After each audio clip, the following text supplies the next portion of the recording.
What is up, riders? Welcome back to the Toku Trash Podcast. It feels like it's been a minute since I've done one of these, and it probably has. I was super busy last month. I'm going to be busy this month, but I got you this one. I did it live on stream with Gem from Prawnhorn Heroes. Gem, literally one of my best friends in all of Tokusatsu. We had a podcast together for like 2 years called the Tokusatsu World Tour.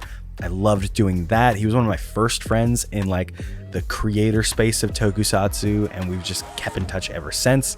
We're both fathers now. We both have exciting filled lives, but anytime I get to like just sit down and talk with him on stream, off stream, on camera, off camera, I love it. I love that dude to death. I love his family.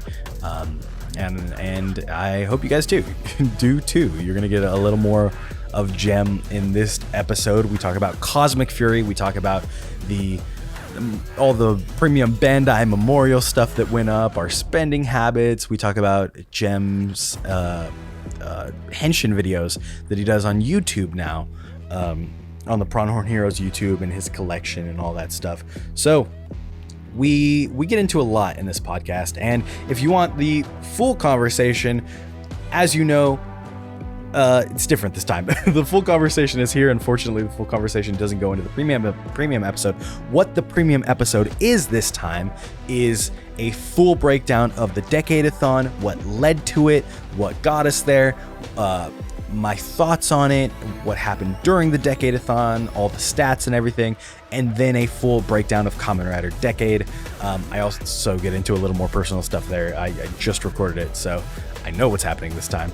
But if you want the full premium episode, go to tokutrash.tv, subscribe there as a member. There are 2 tiers of membership that you can have. One gets you the full podcast and everything, and videos early, merch early, and all that good stuff. The other tier gets you some spicy picks, some thirst traps, because that's what people wanted, and people seem to enjoy that tier. So 2 different tiers at tokutrash.tv. Don't forget, there's also merch on sale at tokutrash.tv.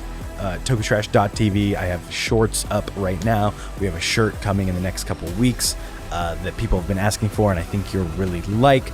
And yeah, I just hope you get something from this podcast. I don't know. I was listening to a podcast recently from someone from my hometown. They started a podcast, and I was like, let me turn on the episode. And I without naming names, without like giving away anything, I feel dumber now. I hope that you get something from this podcast, and if you don't, I hope it at least entertains you. I don't know. I really like podcasts because they can be really good, and I hope this one is really good.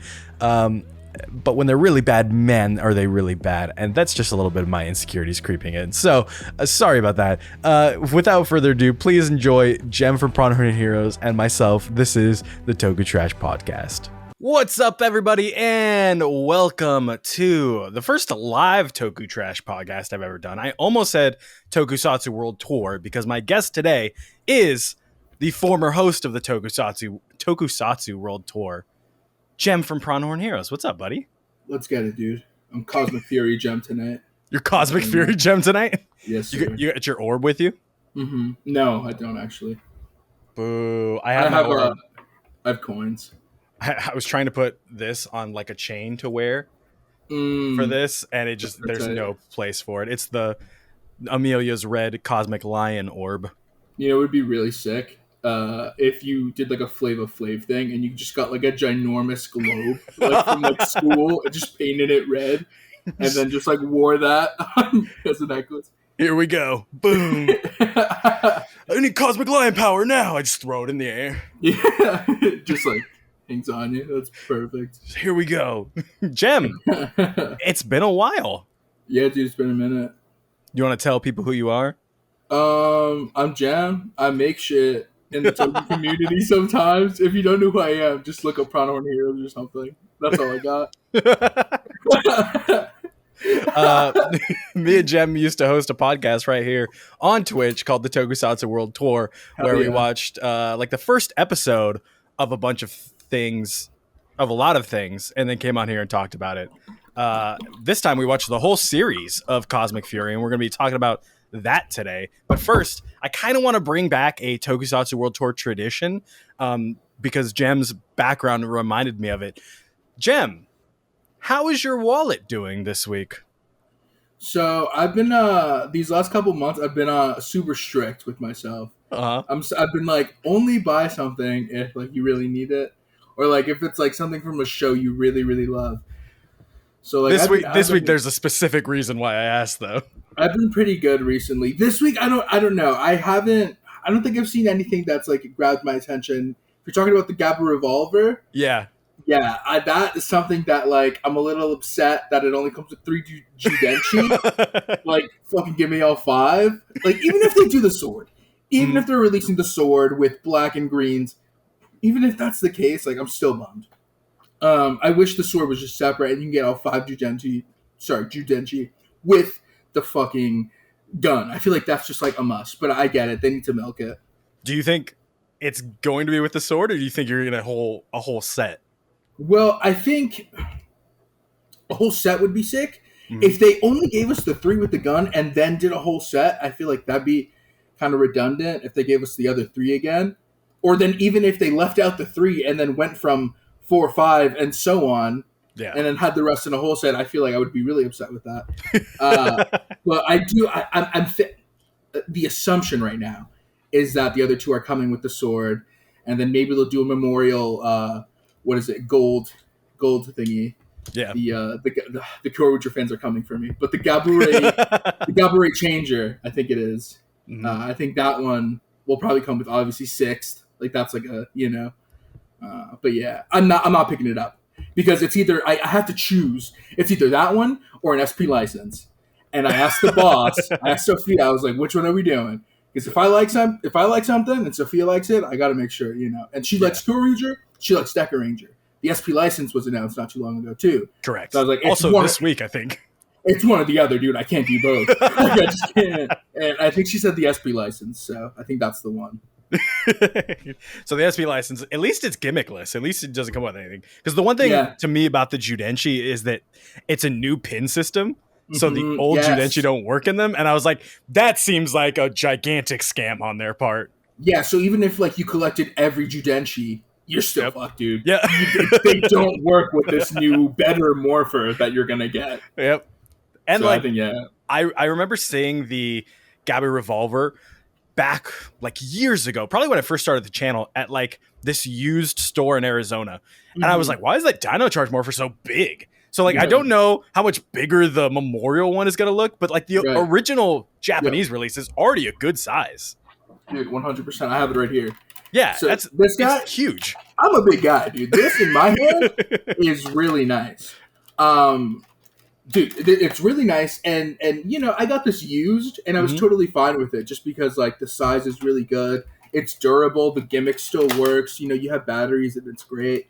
But I agree, dude. I think the regular Japanese version that released was like good enough, like it was really good. I think some people had complaints about this part, the barrel, because in the show it's a little different. I think it's just like a matte situation. It's not see-through. Oh, okay. This is see-through because of the lights. So I think that's something that the Memorial Edition has, where it's like that matte finish from the show. It's just solid paint. And I think that's really cool that they added that. It looks like it is slightly bigger, which is great. But again, I agree with you, man. Like I don't think it was needed. Yeah, the one thing about Memorial Editions that I always laugh at is that they cover up the screw holes. And I'm like, you could do this. That. Why not just do it all the time? Do it from the get. Yeah. Like, is it really that much more? Like, you can't do it for the regular deluxe line, Yeah, I remember the, it was the Premium DX, what's the one from Geats? The Laser Raise Riser, where they're like, this one's premium because we covered the screw holes. And I was like, you could have just done that already. There's no point. That one is also a good size. Where like they didn't. I don't think they made that one bigger, but like they're like, hey, screw holes, good. Also, some other paint finishes. Like they added like 2 other paint applications on like small parts, and I'm like, why? That honestly don't matter or make it better. Like I think one of them's. I think one of them's the trigger on it. Yeah, like it was clear, and now it's black. not clear. Yeah, like great, thank you. It's so funny. Yeah. I'm talking about that and shitting on it, but I bought that release. I sold my regular one to get the new version. So I'm talking shit, but I got that one. Did you get the premium cards with it? You bet your ass I did. I was Damn, like, right. the only reason I'm getting this is for those fucking cards. So I sold my deluxe one, my regular deluxe one, and then I got that. Yeah, we haven't talked much about it, but how are you feeling about Gotcha Art? I saw your new Opera Skibos video that came out. Super Thank you, sick. dude. And for anyone that doesn't know, Gem, just a fantastic fan henshin videos all on the Prawnhorn Heroes YouTube. Thanks, dude. Yeah, I gotta be honest. I've only seen the first episode, which I reacted to, and I tried to post, and then I couldn't. So I was like, "Fuck you, YouTube! Fuck reactions! I'm so fed up with it." And I was kind of like taking it out on Gotcha Art a little bit, but I was like, "Nah, like let me watch the show. Let me give it a chance."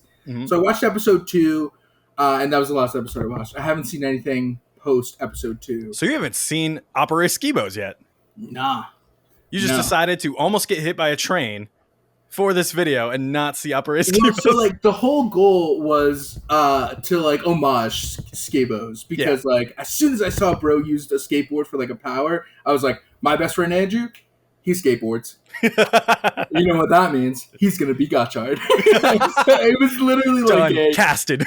It was like, oh, skateboard? Sweet. Andrew, you're skateboarding the video. Thank you, buddy. And then he was like, all right. So, like, that day, we literally went to Salvation Army. I found pants for him. We found a tie. We got the fucking shirt. It was just, like, a whole thing. And then we fucking did that. I was just like, you're just going to skate. I'm just going to shoot. Like, it really doesn't matter. Yeah. And then we're going to transition to the henshin part. But you just skate. It's fine. He didn't even know why, you know? Yeah. You didn't want to use your parallel Skibos that you have? Dude, I thought about it. I really did. I was just like, I really don't want to mess this up. Funny that you say that. Here's a little tidbit. During the actual henshin, I brought an extra set of cards. Because, as you get a box, you get extra seamliners and extra hopper ones. And, like I was saying before, I'm a fairly big guy. So when I filmed a promo for a giveaway I did last month, I did the henshin, but I kept fucking up like sliding the card in, so like the cards from the box of the deluxe driver, like the regular cards that come with it, are kind of like bent and like messed up. Dude, I did Can Baby's henshin the other day with Baby Rex, and right here. I gave her doubles that I got of Steamliner and Hopper 1 because I knew this was going to happen. It's just completely bent all the way. Yes, exactly. Yes, so because of that, I was like, okay, we're gonna bring doubles because I want Andrew to be confident with him, like handling the stuff. So I brought, I think it was like super rares or something, or maybe it was like the ultra rares if there's ultra rares. But I was like, okay, so you're gonna point these out for like the shots where you're pointing them out, and then I was like, when we switch to the shots of you putting them in, you're gonna use these fucked up cards because one, they're gonna be flipped. Yep. So you don't even see the cool part, and 2, you can just do whatever you want. You can fuck them up, bend them, break them. I don't give a fuck. I have extras that are nicer. So that was a little fun tidbit for that little henshin. I only have the ultra rare of Steamliner, but like the lightning bolts are gold and it looks cool as shit. And I'm like, I like this one better than the normal card. Yes, dude. There's a lot of them that I feel that way. I think a couple like not Steamliners, Hopper ones. I was like, you know what? I like this one better. Yeah. I like them. Favorite Chemi so far? What do you think? Dude, I'm a basic bitch, dude. I really like Seamliner and Hopper 1. And that's only because, like I said, I'm only on the second episode. I haven't really had a chance. But I can tell you right now, and it's because my episode 1 reaction isn't out, but I don't like the Chemis, dude. I don't like them. I'm not with them. I'm so sorry. They're not my cup of tea, so... I don't think you're going to like them more as the time goes on. That's what I'm saying. Yeah. My biggest thing is like, they were like, hey, 101 Chemis, here we go. And episode 2, 3, 4, we're already just doing like flying around PNGs for them instead of like actual models. And I was like, why do this? If you knew that you were going to do this, why do this? Yeah, dude. And that's something where like, you can easily just like be out of the show for that reason. You can just be like, okay, I'm not gonna watch. It's like the Hoodie thing and Ghost. Like people were probably like, oh, I'm not really. I was excited for this, but now I'm seeing it. And people really hated parkas when Ghost came out. Right there you go. So it's like that. We're like, if you don't fuck with it, you could be out. But I personally, I'm trying to give it a chance. Don't like the Chemis though. Yeah. Going to one more Tokusatsu before we hit Cosmic Fury, because I've been seeing your posts on Instagram in your Instagram stories. How you feeling about? Don't even get me started. I know what you're trying to talk. Don't even get me started, brother. Oh my god! I thought about pulling out the old Gem rants or whatever, where I fucking rant about, like, get super pissed off. Yep. I've been thinking about it, dude. So, like, okay, here we go. I watched Kyoryuger when it came out, so, like, I hate to be one of those guys, but, like, I fucking loved that show. I love that show to this day, like, when I got this guy, I was so happy. It was, like, on my list. The Shadow from Shinkenger were just, like, they're must-haves. So, I was super stoked. So when, there were rumors that King was coming back, I was like, damn, like, if anything, he's the only one coming back. The other ones, there's no way they're coming back. But if anything, he's the only one coming back. And then when they announced that everybody else was coming, well, not everybody, but, like, the main four were coming back, and then he wasn't, and then I guess it's his son or so. I haven't been keeping up with the rumors. So far it's his son. We know that for sure.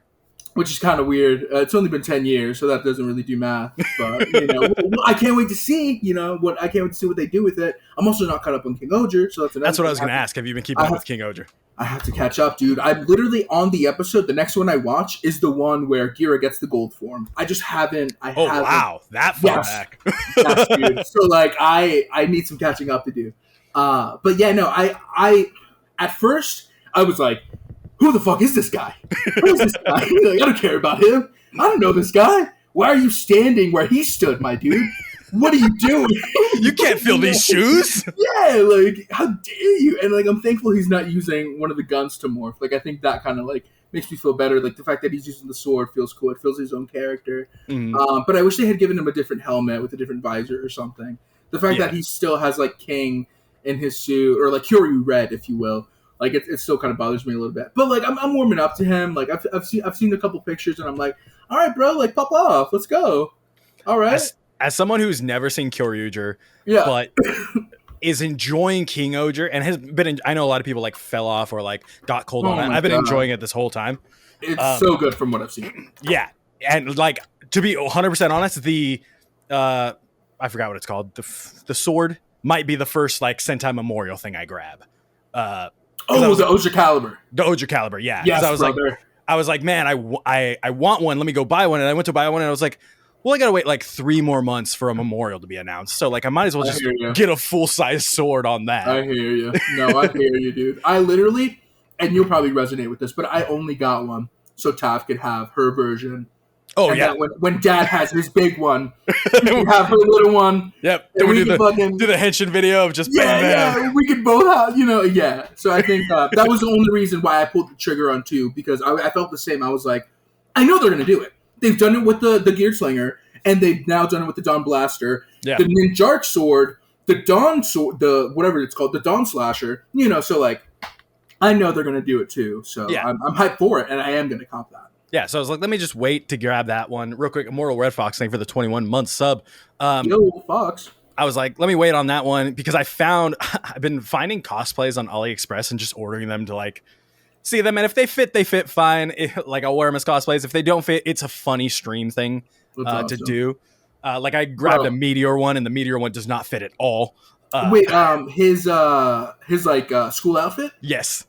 Oh, nice. When we get together, it's gonna pop off, dude. Oh, 100%. We fucking meet, and I got ones I'm ready for. We're popping off, dude. But I also found a Gira one, like a full-on Gira one for like $150. That's nice. And I was like, I can't do it without the sword, so I need the sword. So let me just wait on it, get the memorial sword, then I'll get the full Gira set. I feel that. But I'm just loving King Oger. I'm afraid that this is going to take away from it, especially someone that hasn't seen Kyoryuger. I'm hoping the next episode, because you don't even know how they get there at this point. No, dude, no idea. Yeah, I'm so behind. Super far back.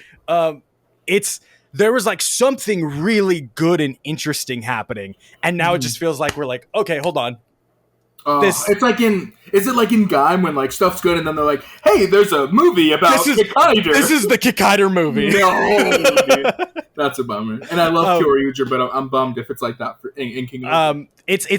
I would say it's probably better than the Kikaider version of it, because they like worked it into the plot. Like, Okay. They get taken to that Earth for some reason, and the Okay. reason ties back into the plot, and they'll have to get back to their Earth plot wise.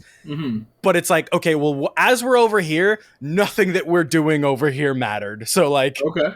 let's get back to the part that matters. I don't know what episode comes out this weekend, so I'm hoping it's different. But it was very, very. Ken in the chat says political drama is crazy. It was very like Game of Thronesy before this, and so I'm like, I need to get back to that. Okay, that's exciting. That's the part I'm enjoying about King Oger is like the fact that they're all being kings and like figuring out how to be kings, that kind of thing. Yeah, that's awesome. I can't wait to catch up. But what we did catch up on, Jen finished it today, I've heard, was Power Rangers Cosmic Fury. Hell yeah. I was telling him, and I didn't advise it to anybody, but I was watching the 9th episode while driving home. So, I finished it. You want to give me like a general wrap up? What do you think about the whole thing? And then we'll go a little deeper. Dude, hands down, one of the worst seasons of Power Rangers. Really? A waste of my time. 10 episodes, and I wish it was 5. Wow. Oh my god. No, could you imagine if I had that opinion? Dude, my brain was blown for a second. I was like, whoa, we have completely different outlooks on this season. No, I said I was going to do that as soon as I finished the show. I was like, I'm going to go on there and say it's the worst season I've ever seen. No, I fucking loved it, dude. I couldn't. I don't know. If anybody doesn't like the show, I don't know what to tell you, dude. I loved it. And Sophia and I were talking about it. It's like, damn, it's one of the best seasons of Power Rangers. Like, hands down. Yep. Like, I know I kind of like, just junked you there. But like, yeah, like it's really probably in a top 10, maybe in a top 5 if I really sit down and think about it.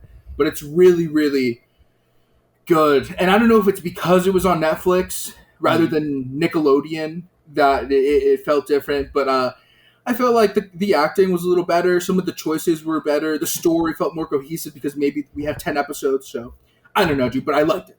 I don't believe anything you say anymore. Just don't believe anything. I don't trust you at all. I just turned back and I'm like, just kidding.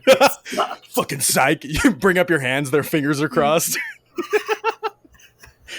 I'm in the same boat. Like we'll get into it more, but like I was 100% on board.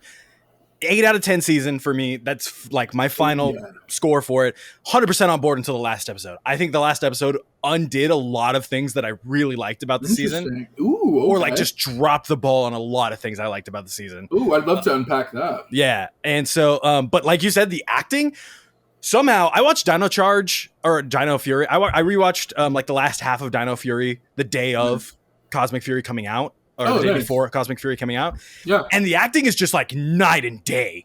It is crazy how like stepped up it is in terms of like just right off the bat. They're like, and it seemed like everyone wanted to be there. Like everyone was like super excited compared to the last season of Dino Fury. Yeah, dude, Amelia won hands down. Like Red Ranger aside, she just feels different. Yep. Like I feel like immediately they were like, all right, guys, we have 10 episodes. She has to be a leader from the get-go. She just has to feel like a leader. Everything she does is leader. And like, the acting, Hunter's delivery, like I feel like was just so solid. I felt like there was intention with every scene because we only had such a limited amount of episodes. Sorry. There were parts, and it's very towards the beginning of the series, like right when they get lost in space, where they just kind of waste time doing things. Yeah. And I'm like, there should be urgency here. What's happening? Yes. Why are we sitting around? Why are we talking about this? Let's get going. Javi's like trying to figure out how to play his guitar, breaks the strings, and Billy's like, I'll fix it for you. I was like, no, you're lost. There's an invasion happening. Like, what? Why are we worried about this guitar right now?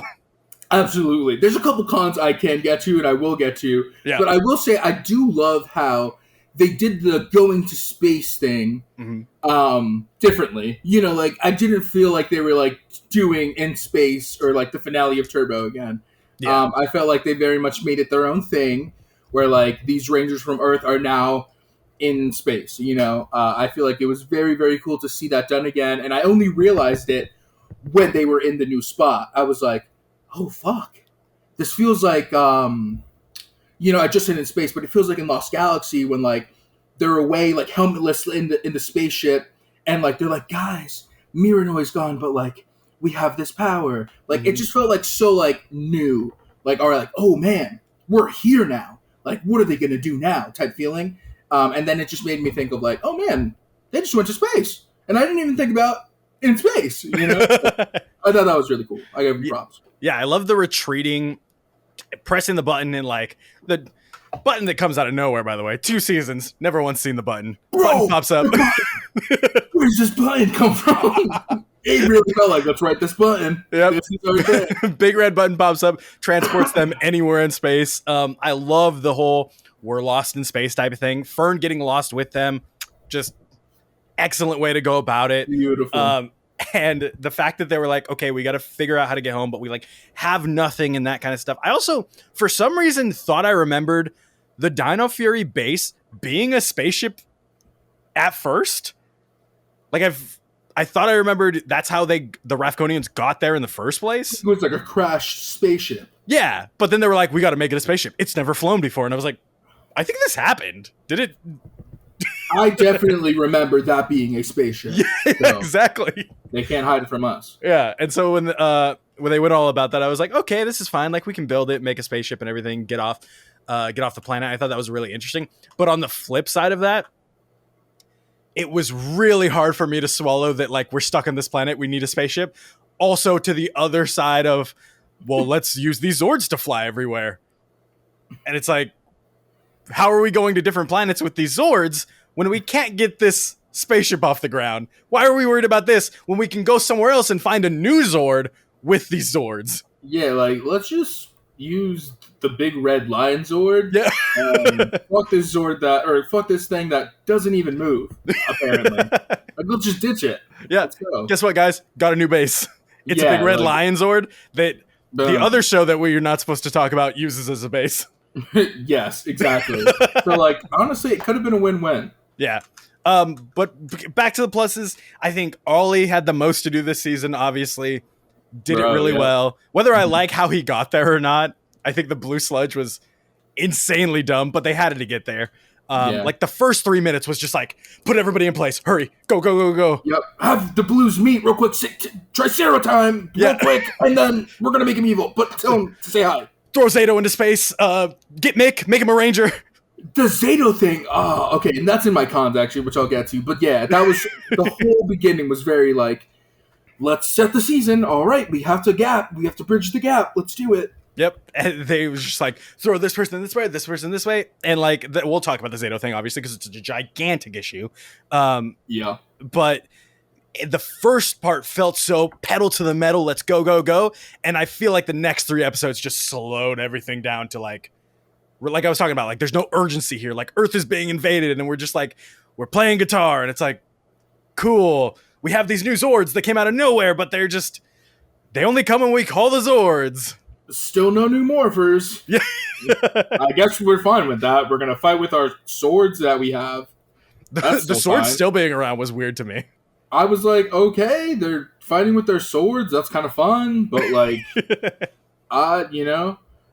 yeah, dude. I think everything before them getting the new Cosmic Fury morphers and becoming Cosmic Fury Rangers was like a lot. And I think, even like Javi, like him losing his arm, it was very like, bro, you just became the Winter Soldier out of nowhere. And now, like, we just have to accept that. This is you now. And, like, he deals with trauma, like, I guess, really quick. Like, I feel like the show tries to, like, hey, guys, like, he's really going through it. And, like, it's a lot for him. But, like, this has never happened in Power Rangers before. Nobody's just, like, lost. Like, a human has never just, like, lost a limb. Yep. And now we're just living like this. So, like, I don't know. I feel like they tried there. But, like, we should have slowed that down a little bit. When they were like, he's going into shock, I was like, oh my God, we're doing this. Like, that's what I said. Yeah, I was like, oh, okay, yeah, let's go. He's going to shock. Yeah, it's like really happening. All right. I don't love that it's downplayed later by Amelia getting cut. Because it's like, we just see this first time ever bodily injury in Power Rangers, and everyone, like, I watched it on stream the minute it came out with everybody, and like everyone was just, chat was in shock. Like, they just did it. that's insane. Like everyone thought the in terms of my community, beforehand, everyone thought that they would never do it. And all it was the Morphin Masters staff upgrading Javi. Nice. And I was like, there's no shot he's going to upgrade. Like, it's going to get torn off or something. So the fact that they just did it, and then later they're like, here's blood, kind of. And it's like, oh, okay. Yeah. Thank you. Yeah, like I just saw a better version of this 10 minutes ago, but like, sure, like blood. You did it already, it's fine. Starting out at the biggest point and then coming down. Yeah, well, at least I guess, setting the tone. Yeah. But I really, really enjoyed it. I loved it. And we'll talk about the last episode in a minute. But I think that everything they were doing, I think they proved that they can like handle original footage really well. Definitely. Yeah, that was a big pro. They've been saying it this whole time, like, oh, we need to do original footage, and they've been moving towards it more in the last 3 seasons, kind of with the Beast Morphers ending. But like, man, did they hit it out of the park in this one in terms of like just going all in on the original footage. I think there is a problem. I hate doing the pros and then going back to the cons, but I hate that all the Megazord fights on this feel so second thought, like, oh, we just have to use it, so just throw it in there. It feels like there's a big talk on Twitter about, is Tokusatsu or Super Sentai holding Power Rangers back? And like everyone says no. A lot of people, like Simon Bennett, showrunner himself, says yes. I think showing this to someone, they would say yes, but I also think watching it that I was like, oh, you just didn't give a fuck about the Zord fights. You were just like, all right, throw it in here. Man, yeah, I don't even know how I would answer that question either. Because, I'm in the camp of, bro, we wouldn't be here if it wasn't for them to begin with. So, I don't see the argument here. I guess nowadays, yeah, you could say, I guess it's holding it back to an extent. But I don't think it's Sentai's fault. I think it's our fault. Whoever's in control of the IP is at fault for how it's being treated. Or how it's being used. So, whatever Sentai's doing or whatever footage we get from them has nothing to do with the decisions that we're making on our end. So, I just think of it as, bro, we could be doing so many cool things if, they cared, I guess. I feel like they just don't care, And, I kind of gave up on Hasbro, too, because, at the beginning I was and then maybe everybody's there, too, because, I just don't really keep up that well. But, I really am just, I wanted this Morpher right here. This guy. Yeah. But I didn't buy it because I was like, I just don't want to support them. But one of my coworkers from work was like, yo, dude, you're the only other person that likes Power Rangers. So I got you this. I got a second one. And I was like, that's crazy, dude. You did not get me this. Yeah, and I was just so excited because, obviously, it just means so much to me for so many reasons. But I just have given up on Hasbro and trying to give them chances because, I don't know, I just feel like I just end up being disappointed, and I'm tired of feeling that way. I'd rather just, move on, you know what I mean? And I feel I hope that's what they're doing now. I hope they're moving on and just doing something fresh. I just want something new. Yeah, that's what the Zord footage kind of proved to me, because, yeah! At the end, in the last episode? Or just overall, because they were here's these new Zords. Yes. Yeah, they were here's these new Zords, and then they didn't do, there's no differential. All of a sudden, there's, the Q Ranger Zords, obviously very interchangeable and everything. Yeah. So they do that throughout the series, but there's no indication that they've done that. All of a sudden the snakes are on the arm and using the snake attack, and then the next episode, all of a sudden something else is on the arm and you're doing this. But there's just Cosmic Fury Zord. And then the thing that killed me the most is finally it combines with Ryuteo. Yeah. And it's just nothing. They never mention it. They never they're just we're fighting like this now. The dragon and the lion are together. Well, they call it the Ultra Zord, and I was like, guys, if you only knew the combo that comes after this guy. Yeah. But I guess for the amount of episodes, sure, let's call it an Ultra Zord. But I thought that was a little disappointing, too, where I was like, let's just call it just a combo or something. You guys don't have to just say it's an Ultra Zord because it's the last mecha combination we're going to see. Yeah. There's far more to this. It's just... Yeah. It was, I think that was one of the bigger disappointing parts to me. Just surface level of watching it of man, these Zords are kind of nothing, huh? And I kind of like everyone being able to pilot a Zord differently. Yes. Like, they try so hard. There's so many points in the show where they're like, oh, autonomous Zords, semi-autonomous Zords. This is cool. They can pilot themselves. To where it's like, Billy. guys, I get it. Billy's like, that's how I like my Zords or whatever. Oh, semi-autonomous? That's how I like them or whatever. What the fuck? Okay. And when they're like, oh, self-pilot or like automatic pilot, blah, blah, blah. They mention it way too much. And I'm like, I understand. No one needs to pilot these. We get it. There's not 12 Rangers. Move on.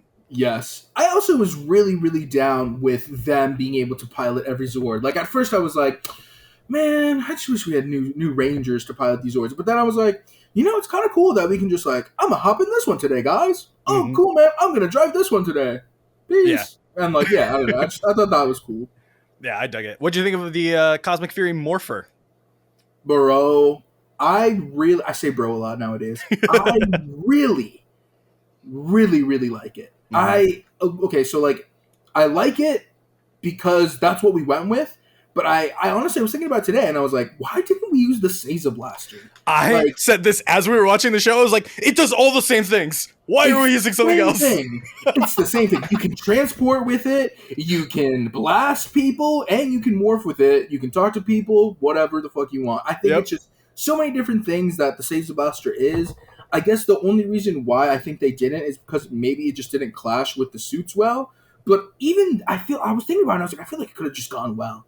But that was the only thing. I was like, why not? But once I got past that and, you know, like I was just down with them, I was like really, really into the design. I like how like it's like a cuff and not like a strap. Yeah. You know, it's like a cuff situation. I really, really dig that. I wish the toy version was anywhere near it. Anything close to it. Yep. So little side tangent. I also did a morph for Cosmic Fury, and the biggest L I had to take was, all right, we have to do this morph with that fucking $20 morpher. I'm just not, I have to. For the record, it's $40, guys. Okay, thank you. So like, I was like, if it was 20, I would have bought it. I saw it and I was like, oh, like this is the new season. $40, dude. Next, I think it was 30 when we got it because I don't think I spent $40 on it. Not the point. The point was like, I was like, I'm gonna take this out. I'm gonna use it, and like, because the orb doesn't come out, we're gonna use a Qtama. A whole situation. Like, it was like a whole plan. Do you want to tell this story?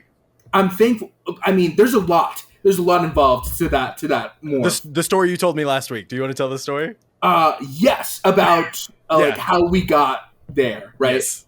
Hey, it's Hawkilles again. If you're like, man, why am I getting this ad? I'll tell you why, because you're not listening to this podcast over on tokutrash.tv. Become a member over at tokutrash.tv. You get the full, almost 2-hour version of this podcast and every other Toku Trash podcast I do. You also get early releases on merch. You get the thirst traps in the higher tier, if that's your thing. You also get workouts and stuff, and my YouTube videos for not for free, sorry. My YouTube videos early is what I meant to say. I'm still new to all this advertising stuff, but if you want to help me out, help out the channel, I'm greatly appreciative to all my members over there. Go over to tokutrash.tv and subscribe. Back to the podcast. So I really wanted to do an every red dino morph, and because I wanted to ride the wave of Cosmic Fury's release date, I specifically wanted to get the Cosmic Fury Red Ranger in there. And because we hadn't seen the morph yet, I was like, you know, if anybody knows what happens in that morph, it's one of the Dino Fury Rangers. So I hit up Hunter Dino, and I was like, hey girl, how are you doing? I hope you're well. I didn't say all that, but I was like, hey dude, I'm working on this thing, and it requires the Cosmic Fury Red Rangers morph. And at that point, we had seen the trailer, and we see them put the orb in and like link to the morphing grid. So I had shot something already while we did something with our homie Stickosaurus, because we met up with him. We filmed some stuff. So I had something shot already, but like I had hit her up, and I also hit up Simon Bennett. And I told both of them, I was like, yo, I'm working on this thing. I need the Cosmic Fury morph if there's anything else that you guys do aside from what I've seen in the trailer. Hunter never got back to me. If you see this, Hunter, no hard feelings. Please hit me up. But it's all good, because Simon got back to me, and I was like, Pokey, You're getting back to me. What the fuck? And I literally, same thing I said to Hunter. I was like, hey, I'm working on this video. Is there anything I haven't seen in the trailer that they do before the actual morph sequence? Because we don't do the morph sequences. We just do the poses. Mm-hmm.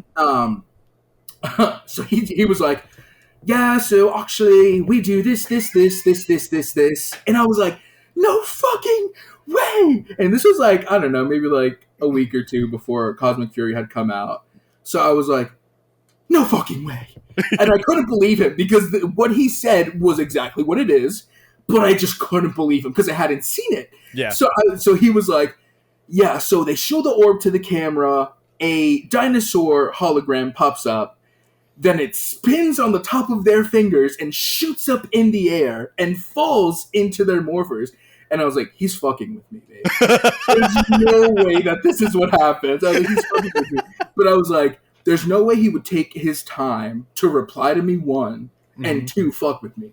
So I was like, this got to be real. So I took his word. Could you imagine if he was just like, I got time today, let me fuck with this dude? Because, he's always replying to people. Yeah. So I was like, I don't know. But I was like, I'm going to take his word. So I was like, all right.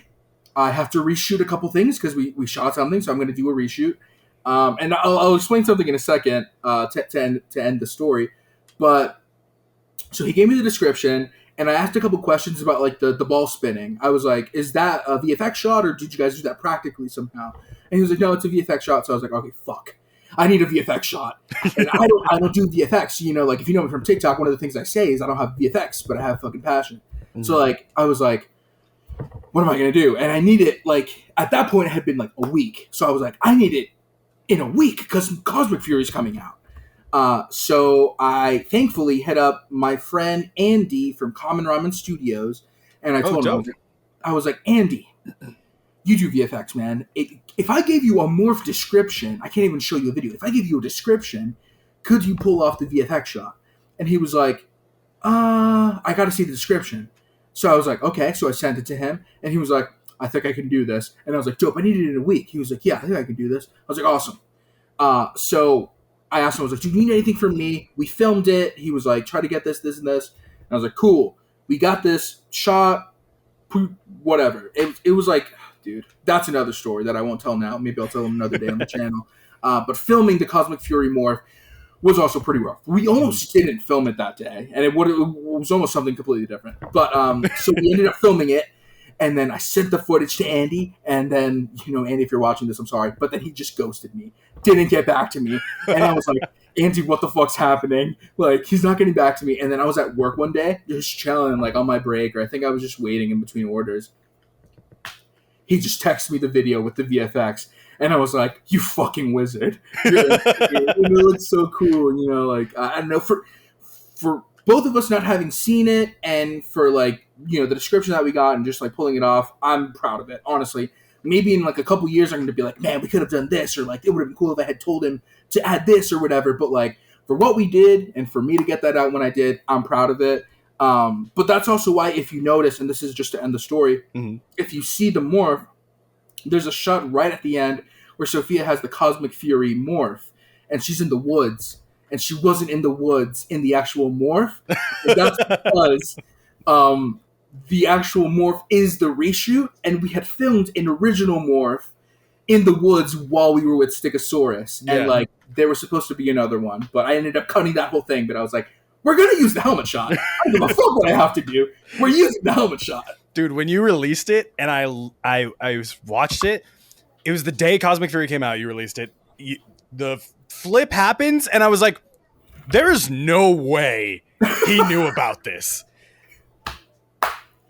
And so I texted you, and you told me the story, and I was like, "That's insane!" Because like with the description, it is spot on. Besides the like holographic dinosaur, which is the thing I was telling you about because I didn't know if you knew about it. It happens later because it doesn't happen the first couple times they morph, but it happens like episode like 5 through 10. That's the part I was like, it's insane that you got everything spot on from like the flick up to the catch. And when I saw it, I was like, or when I saw it in the show, I was like, I'm so sad that the morpher is not like this. Because I would be flipping up the orb all the time. Bro, the orb would be so cool. I hope somebody does it. Somebody needs to do that morpher, dude, because I would love to own a screen accurate version of that morpher. Yep. Oh my god. With the brace and everything on it. Like, it would be so cool. Dude. Absolutely. Just the last thing about that morph, because of the hologram thing, I told Pookie, I was like, listen, man, I'm not getting that shot with the hologram. So I was like, this is the best we could do with like the little thing of like the Shishi Red hologram. And then also, last thing, that Cutama in that morph is actually the orange Cutama. I told Andy, I was like, I can't find my red Cutama, dude. I don't know where it is, and it's fucked because I had two. But one of them I gave to Marcos because he bought my Q-Ren-O set, and then the second one I had in Tav's diaper bag because it was my lucky charm, and then I just don't know where I fucking put it. So I was like, I have the orange one. Can you color correct it to red? And he was like, okay, sure. He's like, I can also do that because I'm a wizard. Literally. So props to him. Back to the show. We talked about it a little bit before. I want to talk about it. It happens very early. I think episode 4-ish is when he comes back. But what do you think about the Zato problem that we got going on? Okay, dude. So something that I've noticed in Cosmic Fury is there's characters that I love in Dino Fury that I hate in Cosmic Fury. Oh, really? And there's characters that I hated in Dino Fury that I love in Cosmic Fury. Shout out Ollie. Yeah, shout out Ollie, shout out Ion. So there's some great things about this season, but some of the bad things were Zato.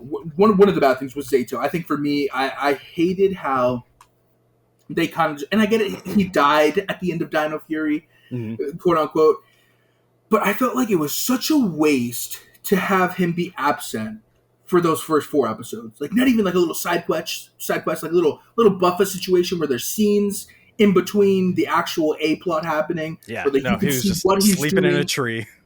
Bro, why didn't we get anything there? I was so bummed. I was like, no, 2 episodes, nothing with Zato. 3 episodes, nothing. And then I was like, dude, this is fucked. And then when they brought him back, I was like, they better do shit with him. And then like he's the Zenith Ranger for a little bit, which I felt was a little underwhelming. I don't know, man. I just felt like there was disrespect. It was disrespectful the whole way, and I was almost like, you can remove him from the show, and it's the same, and that sucks because he's the Red Ranger to this team. To this, no offense to Amelia, but to the Dino Fury Rangers, like he's their leader. So like I felt like they did him dirty in the show. Yeah, I know you're not on Twitter a lot, but it was a gigantic Twitter conversation for the last year of Zato being demoted. And the showrunner was the whole time, he's like, he's not demoted, just wait till you see it. Because the Zenith Ranger and what Zato eventually becomes, the Morphin Master, are like bigger than the Red Ranger is what he was saying. So a lot of people took umbrage with the fact that like this is the 5th black man to be a Red Ranger, but he's also, I want to say the 4th, it's either the 3rd or the 4th black man who was a Red Ranger to get demoted by the end of the season, or to get taken out of that role by the end of the season and not stay black or it was Red like Ranger. Overshadowed by a white character. Correct. Yes.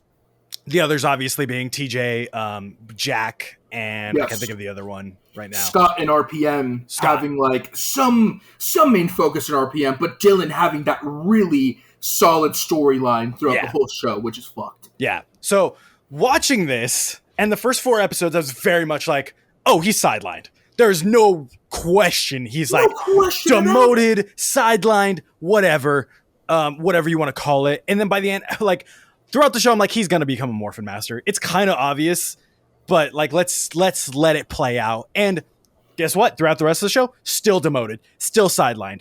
What I will say is the small bits that Zato get are my favorite writing of the whole show. Bro, the heart of the show. Almost. My favorite writing of the whole show. When he's talking to Ion and Solon about like, hey, please don't tell anyone that I'm going to die. Like, I'm like sitting there holding back tears.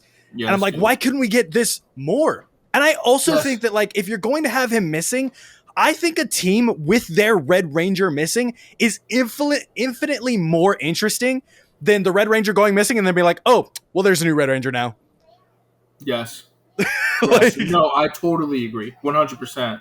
Like, I get, having a Red Ranger, the first female Red, which was great to see. I don't want to, put, disrespect that either, because it was great to see. But I think there was such an overshadow because of that towards Zato and his character and his role.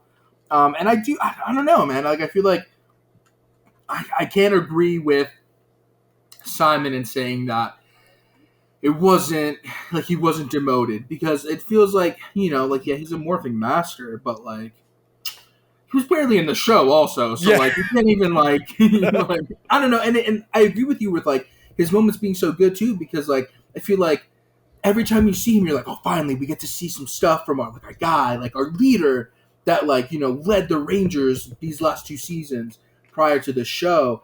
And then it's just like, all right, moving on to the next thing, or like he faints or something, he passes out, and you're like, oh, fucking hell, man. Like, Yeah, just the fact that they were like, oh, he's sleeping for this episode now. And I'm like, come on, guys. Because whatever came before that, every time he's like, hey, I have to use magic for this. Like, it carries such weight that all of a sudden, oh, okay, he's sleeping. And I'm just like, why are we doing this again? Like, come on. Yes, absolutely. I think it was one of the things that made it that much more apparent that like I wanted more of him, and there wasn't more of him. Yeah. Besides the Zato problem, going to pluses, there are 2 things I want to talk about specifically because they're my favorite episodes of the season. Yeah. The first one being not the lesser of the 2, but like the earlier of the 2 is Fern becoming a ranger. Yeah. I think a lot of people, myself included, when I first saw that, I was like, oh yeah, of course, that's fine, whatever. Mm-hmm. But the way they did it was just like very, very heartwarming to me, and I feel like one of the best parts of the season. Yes, dude, hands down. I'm rocking the orange cover on my mic today because of her. Like, I just really, really, like, hands down, one of the highlights of the season. If we never see her again, like, that's fine. Like, I'll live with myself because we at least got her in this show. But like, man, I would love to see something with like her, like a little mini series with her and some other Rangers, or just like, I don't know, like a special or something. Just because like first Orange Ranger, like, oh, that's sick. And also the biggest plus for me was that her dinosaur was a Solanosaurus. Dude, it was so cool. Hands down, I was like, oh my god, it makes so much sense. Yep. And I think I teared up for that too. I was like, damn, they fucking got me. Like, fuck yes. Yep. She saves her, and then you see the energy, I was like, no way are they doing this. It's so smart, dude. It's like, it just feels special. Like throughout the whole series, she has to stay back and help Solon. So like they gain this little partnership throughout the show, and then she becomes her dinosaur, and I'm like, that is so cool. Yeah, it made me feel like, I thought Solon was going to die because of that, but it made me feel like Solon was really like validated and just like a part of the team, like fully. Like her dino is fucking in there, Her dino is represented. I love that. Yeah, I think that was one of the best parts of the season to me. The other best part that I was talking about was the Siege of Earth, or the whole Rebellion of Earth thing happening. Oh, it was very Operation Seasoning is what it was called. But yes, sorry, there's a fire truck behind me. That it could have been the season finale. I'm glad that it wasn't, but it very much could have been, and it was like this whole, you finally have the Dark Ranger in there, which a lot of people were looking forward to. You have Billy jumping in, helping. You have Tarek, who is probably the best actor of the season, in my opinion. He's great, dude. When he did the monologue, I think it was when he was telling them like what's happening on Earth. I think at the 3rd episode when they first get stranded, I was like, why is this dude not in this season more? Like, he's just going off. Dude, hands down, I really wanted him to morph too. Yep. Like, even if he didn't use his purple Void Knight suit, there's the brown Void Knight suit and Ryu Soldier that he could have used. Like, just give him something, Like, just throw another Cosmic Fury on there. Cosmic Fury purple would have been fine. That too, literally. No, perfect. They got the fucking Ryu Commander's Award. Like, it would have been fine. Yep. How'd you feel about Heckle? So also something where I wish he had like a little special or like, a little mini series, because like it was something where like I felt like they just used him because maybe they had the suit. Like, I didn't feel like there was a real necessity to be that specific character. I feel like it could have been anybody that was like a spy. I made a joke while I was watching, I was like, they probably told Toei they were going to make an evil Blue Ranger, and they were like, oh, we have one. Yeah. Here you go. We have an evil blue dinosaur guy. Here you go. And they were like, oh. We want to make our own, kind of, but like we can use this. We'll still use it. Thank you. Yeah. So I made that little joke, but I was like, yeah, fucking Heckle. I will say this, as a henshin guy, I love that he uses the fucking staff thing and he says, unleash the power. Like, I thought that was sick. Yeah. So, The part to me is like, as a Power Rangers fan, the Morpher we just bought, the episode that it is in very clearly differentiates that that's a different universe. So it's like, to use any of those characters in this was super weird. Yeah. Yes. But to like a lot of people want to see the Dark Ranger fight, but the fact that you're like, hey, that one that we've already established is a different universe, just throw him in there, make him a spy. He'll be here somehow. Yeah, we'll figure it out. We'll figure it out, or we won't mention it at all. I get that. So that part bummed me out. It's fine. He's purely there for fan service, which I will totally give them. That's what the 30th anniversary should be. One of my favorite parts of this episode, which is the Megazords, are purely there for fan service. There's like no substance to them at all, but like, sure, throw them in there. It's the 30th anniversary. Dude, in the last episode, all the Megazords, oh my god, such a dope scene. I thought fan service, straight up. As I was watching it, I was like, all the Megazords are going to come through. It's going to be the portal scene from Avengers Endgame, the Star Wars portal scene. Yeah, exactly. Like the last movie of Star Wars, when all the fucking ships show up to the planet, like, it's going to be all the Megazords, and I'm going to be fine with it. But it was 5. And some of them are there for a reason. Why was Ninja Steel there? That was the only one that I was like, you don't make sense, dude. Others are there for zero reason. I gave them Beast Morphers. I was like, Lost Galaxy in space, perfect sense. Beast Morphers, fine. Beast Morphers, Captain Shaw's there sometimes. Exactly. But I was like, Nick, I guess, was in the show. People will recognize that because... Oh, Nick. Yep, and it was like fine, but this is also cool. Like the 5 Megazords, the regular one, like Billy was there, but they also had that model left over from Once and Always. So like, I'll give it to them. They were like, throw it in there. We just made it. Yeah, I can probably guarantee you that if Hasbro wasn't going on hiatus with Power Rangers, all of those would have been Zap Megazord in the next 2 or 3 years. Like that's what those models are from. Wow, good point, dude. That's a good point. So I'm so bummed I will never get to see the reaction of Hasbro being like, the next Zap Megazord is Ninja Steel. And Steel, Blaze Megazord. And people were just like, what? What are you talking about? So that's hilarious. But with the Heckle thing, like, I'm fine with him. He's there. He's happy fan service. He doesn't really do anything in the episode because like that plan doesn't work. So he's just pointless. Yeah. But then at the end of that episode, there's this shot of Tarek, Heckle, and Billy all standing in the screen. Yep. And my mind went, oh, this is the last time we're going to see any of them, which is fine. Yeah. Like, let's get into the endgame plot for the last 3 episodes. Mm-hmm. But then Billy comes back instantly. And I'm like, okay, then what did we have that shot for? Yeah, they were like, oh, we should have Billy just come back and say bye one last time. Yeah. It's David. We'll have Min in the background. For that show. Do you have any other cons before we go to this last episode? Big one. Izzy.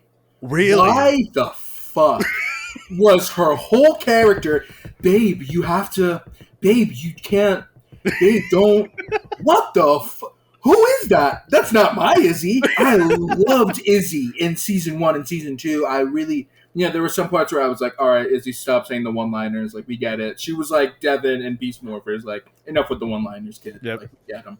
But this season, and I was hoping they would stop. But even when she's a ranger, she's like, and that's what it feels like to save a city. Like, bro, shut up. Let's just fucking be a couple. Like, you don't have to, like, undermine me or, like, make me feel less than because, like, you're a ranger and I'm not, and then now I'm a new ranger. Like, I just hated Izzy's attitude this whole season. Yeah. It was such a bitter taste in my mouth every time she said something. Even Sophia, she was like, Izzy kind of sucks this season. And I was like, yeah, she fucking smells, dude. The first time my chat was like tearing her apart, and the first time I was like, I get being a protective girlfriend, like they're dealing with a big threat, they have power, she doesn't, fine. And then the second or third time I was like, this seems a little manipulative. Like we're getting to that point of like, Yeah, calm down.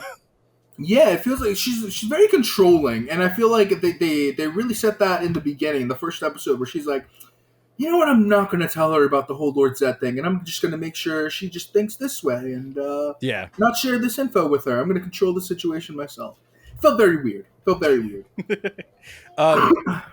The last episode, I talked about it a little before, how it kind of not undoes, but undermines everything I liked about this. I cannot tell you how on board I was when they were like, we're going to do a reverse Z-Wave.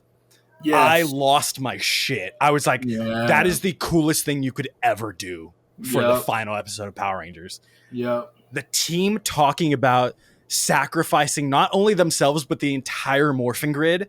Yes. 100% on board. I was like, that is what my Power Rangers would do. You're right. Like my Power Rangers would sacrifice all of good so that they could like have this little bit of good, save the universe, whatever. Yes. And when Zato comes back out of fucking nowhere and just is like, we got to jump in there and we got to like talk to Zed. I was like, no, don't do this. They do it. And then they give him room to be redeemed. And I wanted to slit my wrist. I like, the Emperor of Evil has been left alive so that he could be redeemed later and have a second chance. Not to mention, 6 months ago, we just watched his wife, or the lady that was like, presumably he's like serving in this dream, kill a ranger and just be like, that bitch dead. Haha, I killed her. Like for an entire hour. Yeah. And then in this one, we're going to be like, Zed deserves a second chance. I was livid. And they even set him up. They were like, maybe one day he'll be a source of good for us, and like maybe he'll even be a hero. Like I was like, guys, there's no Rangers that this isn't happening. Like, don't set that up because it's not happening. Yeah, like if everything ends here, why are we leaving this open thing? That like doesn't need to be open at all. If you're going to, it's crazy to me that the series finale, quote unquote, right now of all of Power Rangers doesn't end in a gigantic explosion. Dude, it would have been sick if they just Sopranos it, where like it just Z-Wave happens and cut to black. Directed by Simon Bennett.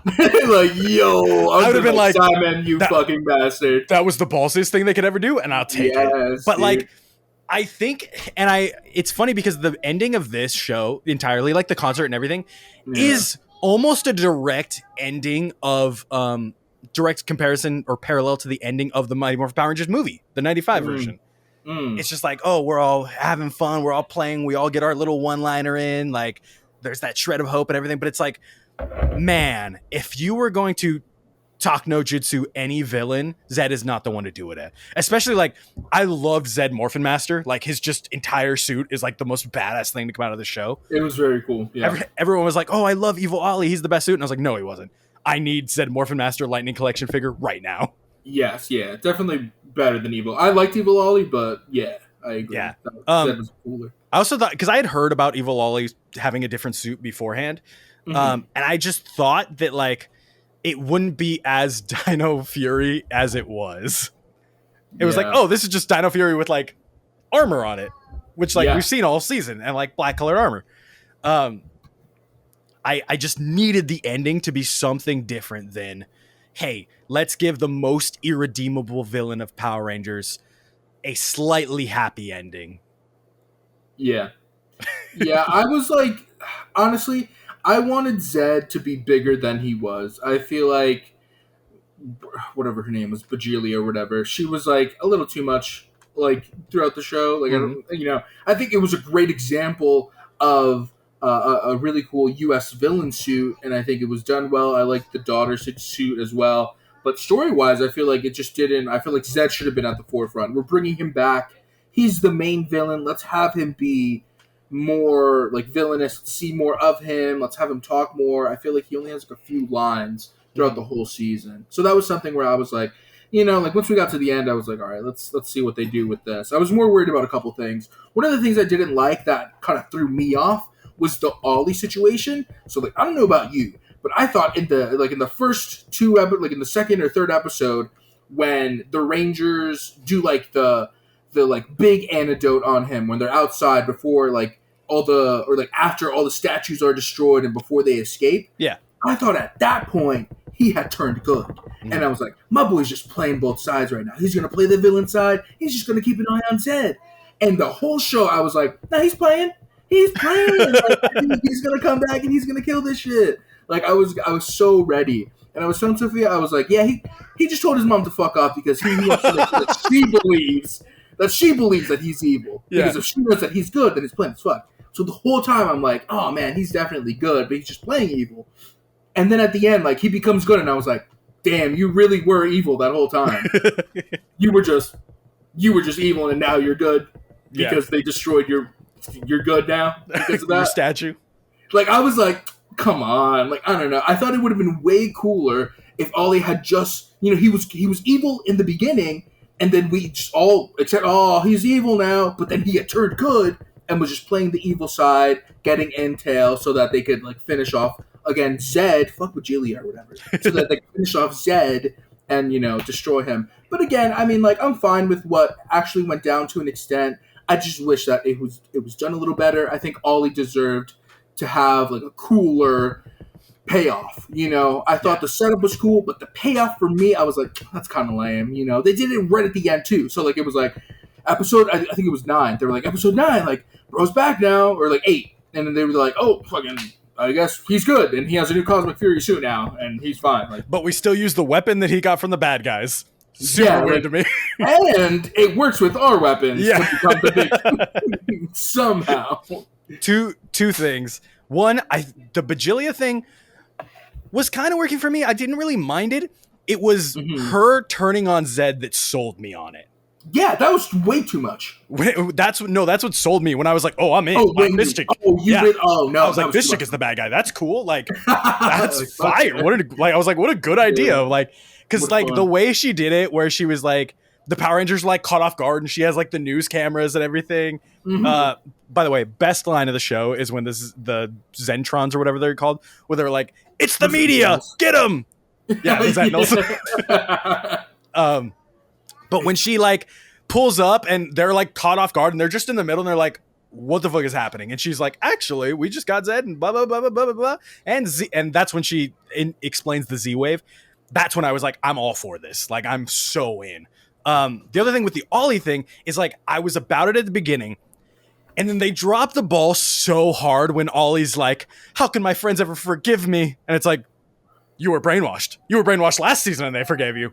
What are you talking about? Like, it was such a whiplash because, like, again, that's why I didn't like it because, like, he was evil, you know, and like the fact that he was evil now he's good again. It's like, oh, you're back to being a pussy. Like, I don't like Ollie. I'm sorry, I don't really like him. I really wanted him to do something cool this season. Mm-hmm. So when he did start being like super worried about that whole situation, I was like, they don't care. They don't care, dude. Stop worrying. They're glad that you're back. Just wait a couple seconds, dude. Speaking of cool things to do this season, your friend, specifically, Mr. Campbell Cooley. Yes. How'd you like... Thank you for saying that, my friend. How'd you like Slither and Mucus this season? Bro put in work this season because not only was he Slither, he came back as Scrozzle, and I was like, damn, bro, like, you're getting worked with this season. And then he did some stuff on set, on location, too. So I thought that was awesome. No, we loved seeing it, man. It was really cool. I thought that Slither and Mucus were really cool as, like, human characters. I much preferred that, and I wish they had been in the whole show. You know, I wish they were the Bulk and Skull of this season. Yeah. Yeah, I really, really like them. The one problem I had is, especially because I just watched the episode of Dino Fury that this happens in, about wishing herself to be human. Oh, yeah. They made a point that, like, when that monster dies, those are gone. And that monster died in that episode. And then she just has one and makes the wish. And it sticks. And it's like, we talked about this, like, 3 episodes ago. You guys just explained that. Yeah, exactly. Yeah. Like, this shouldn't be there.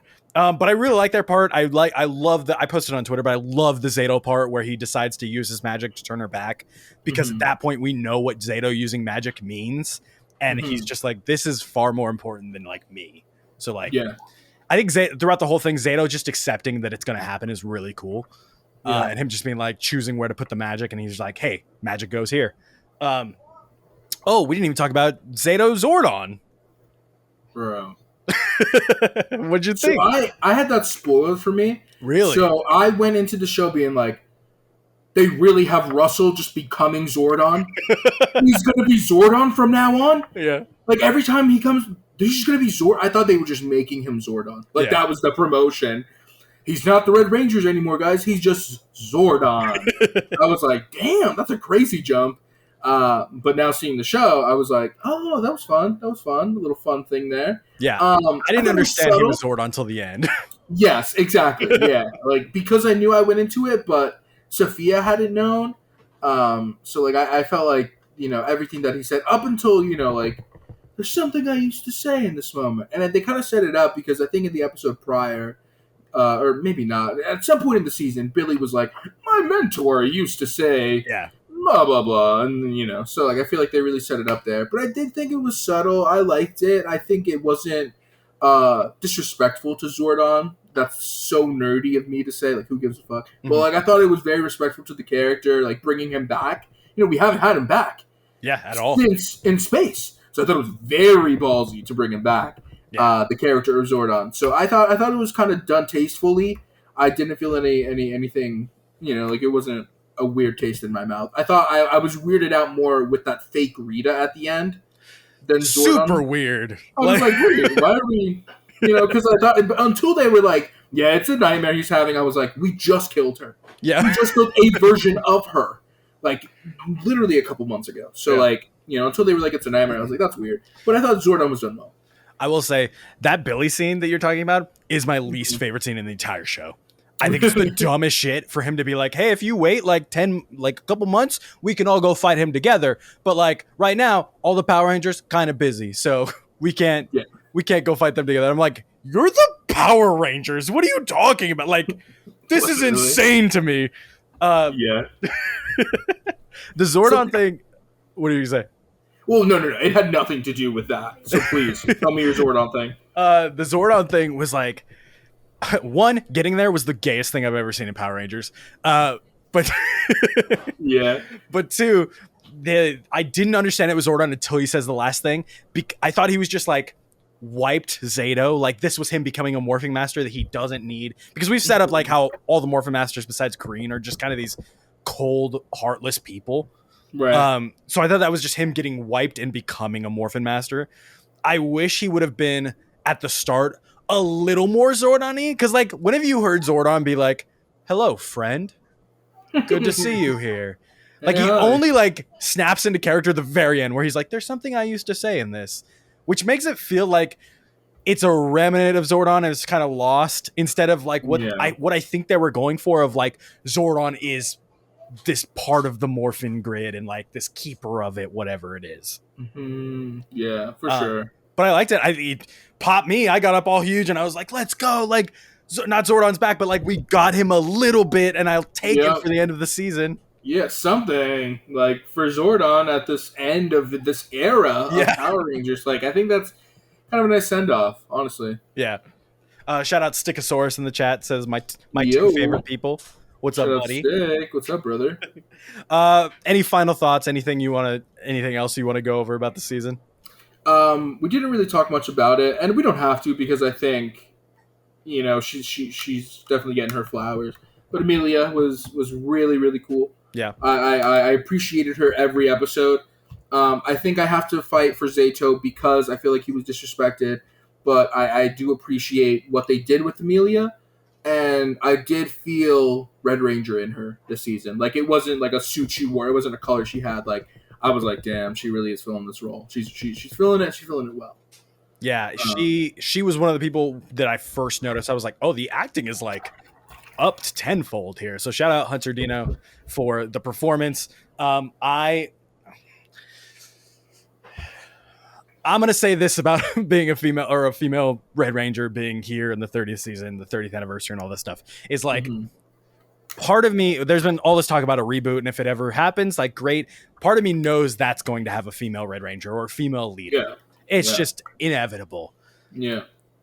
This here very much felt like we got to do it first. Like the right hand not caring about what the left hand's doing and being like, we got to do it first. So I think when it happens again, it will eventually like be lesser. But I like that it happened here and we get to celebrate. And Hunter Dina, like I said, perfect choice for the first female Red Ranger. I'm all great about it. I just think it's a total disservice to the season to not have Zato be that Red Ranger as he is lost. Because I think a team being lost without their leader is far more interesting of a story than, well, this person's leader now. So like, we're still booming. We're still moving. Yeah, also, we don't have a Yellow Ranger and we don't have a Pink Ranger. Kind of fucked, guys. What the fuck? That's the last season. Yeah, you gave us Orange, but... It's all right, we got Green and Orange. Let's go. Yeah.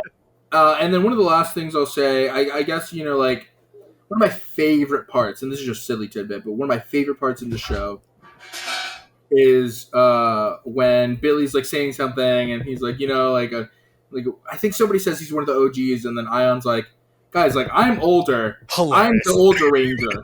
And then he's, like, calling him, like, kid and stuff or whatever. Like, I think that dynamic was the funniest thing they did in this show. So. Billy also needs to give some oomph when he's saying, like, it's morphin' time. In this one, he was just done with it. I feel like they definitely filmed Once and Always first because he was a little more, like, excited. And in this, he's just like, it's morphin' time. And I'm like, come on, brother. Super basic. And I'll take it, though. Yeah, so officially, Once and Always comes after this. Nice, when he says, Once and Always comes before this. And Min is the Yellow Ranger in that looping footage in the background of Billy. Right. But like, if you put Once and Always after this, let me just say it fixes a lot of the problems with Once and Always. Yeah, I think so. I think it's cool that it comes, like, Once and Always comes first because, like, I think because we saw it first, like, it gets that setup of him looking for Zordon, and then this kind of gives him the confirmation that there is, like, like, I'm going to search harder now. Yeah. So I kind of like it in that aspect, but because of what's happening with the brand right now, I don't know if we'll ever see the outcome of that, or if they're going to do, like, hey, we're going to do the reboot thing and, like, refresh this whole shit, but then we're also going to do a Mighty Morphin thing, and, like, Billy's going to have a show with Min. I don't know. Fingers crossed. The thing, what you said first is, like, my exact problem with it is, like, so Once and Always, I won't beat around the bush here. Billy got Trini killed in that show. Like, definitely. So if this is what sets that in motion, then I'm far more forgiving of him getting that confirmation and then being like, well, let's go fucking find Zordon. And that leads to Robo Rita. Then I'm like, all right, this is why it happened. So like Billy gets kind of a pass because like he was told Zordon's out there. But if for the last 30 years, he's just looking for a way to fix, like, or 25 years, he's just looking away for a way to fix Zordon. And then Trini dies and he's like, damn, that sucks. And then this happens and he's like, oh shit, I should try again. Then I'm like, no, Billy, please stop. Bro, yeah, I think I agree with that. At least I think at this time he has confirmation that somebody spoke to Zordon. Yeah. Other than that, bro should really give up. He should really stop. Like, because, like, but up until then, he really just has been working on nothing. Yeah. And I guess, like, Rita coming back is faith, but, like, Someone should also tell him, hey, we also saw Rita again, but, like, nobody's going looking for her. So... Yeah, so, like, chill, I guess. You're good, man. Yeah, let's just leave everything how it should be. Right. Gem, where can people find you? You can find me on social media. I'm usually at PrawnhornGem on some sites, and mainly just head over to Prawnhorn Heroes on YouTube. I just like throwing up stuff on there that I get inspired by when I watch fucking Toku. So head on over there. That's what I do now. You have a new channel, too. Yeah, I got a new channel. It's from my collection here. You guys can check it out. Just a little collection. Little toy collection. Little toy collection behind me. Those are all just boxes, guys. He sells all his other toys. He just keeps the boxes. They're all empty. I sell all of it, but I keep the boxes because it makes, it gives me cred in the community. But yeah, I have a collection channel. It's where I want to do like all the unboxing and like reviews or toy stuff that we do. I also post updates on like whenever we switch up the wall. So if like you're a collection nerd and you care about toys and stuff like that, head on over to Prawnhorn Collection. There's stuff there now. There's like 3 videos on there. And maybe some more stuff for sure. Maybe Boom, some more boom. stuff for sure. And then you launched something else today? We did. We launched some merch, and I don't even have it myself. But we launched some merch today, and it's inspired by my homie Pigmon. Sophia and I love Pigmon, so we wanted to do something for the spooky season.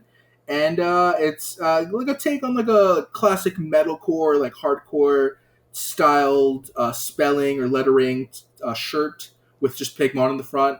Funny enough, quick little tidbit before I go. My friend DJ who designed the shirt did the same thing for Grimace when the Grimace challenge happened. Sick. So like when that happened, I was like, oh man, that's fucking awesome. So when Halloween was coming up and I wanted to do something with Pigmon, like I was like, oh my god, it would be sick if DJ could do that thing with that Grimace thing with Pigmon. I hit him up and he sent me it like 2 days later, and I was like, this is perfect. So we just released a pre-order for that merch. You can head over to, I believe it's prawnhornshop.com, and you can just see the shirt if you want. There's one in red and there's one in black and white. I really, really like the design. If you care to support the channel, what we do, future videos, feel free to head over and pre-order a shirt. We're also doing it with a local printing shop near us. Oh, sick. A place where DJ works at, the guy that designed the shirt. He works at a screen printing company, so they are printing them in-house. We're having a pre-order. Check it out. Honestly, like it's a really, really wholesome thing. I think he said he's going to add some buttons or some pins with the orders. And you'll probably see him out and about with the next few weeks. I sent out some samples to an army, and the battalion will come. You will see them. Whoa. Don't go anywhere. You know the spiel already. That's the end of the free version of this podcast. But if you want the full podcast, you can go to tokutrash.tv, become a member there on any tier. There are 2 tiers. One of them, you get the podcast, you get videos early and everything. The other tier, the higher tier, you get free thirst trap. Not free, but you get thirst traps and such because people ask for that and they seem to like that tier.